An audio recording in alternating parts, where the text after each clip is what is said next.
Pour le test PCR, pour la détection du variant Omicron, on va parler de deux tests. Un premier test qu'on appelle le TAC-PATH. C'est un test qui est il a été déjà utilisé auparavant pour détecter le variant alpha. Alors, il se base sur quoi? Il se base sur une mutation qui a affecté l'Omicron et le alpha. En fait, les mutations, c'est une délétion de 6 nucléotides qui composent le génome. Donc, chez l'alpha et l'Omicron, il y a 6 bases qui sont éliminées. Et donc, le test PCR va utiliser une sonde qui va se fixer à cet endroit. Donc, si jamais il y a cette délétion, le gène S pendant la PCR n'augmente pas. Donc, on l'appelle en anglais le S-drop.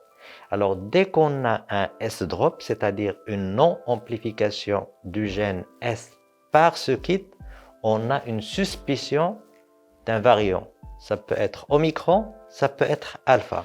Mais l'analyse épidémiologique montre qu'il n'existe plus du alpha et donc, dès qu'on a un S-drop, on a une forte probabilité que ce soit un Omicron. Ça, c'est le premier kit. Mais récemment, il y a d'autres kits PCR, mais qu'on appelle les kits PCR Omicron spécifiques.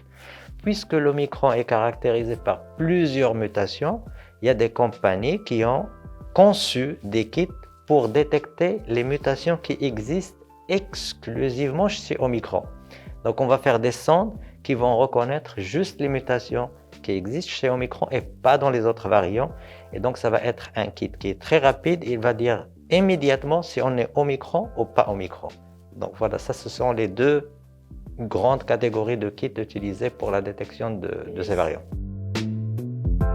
Le TAC-PATH est très utilisé.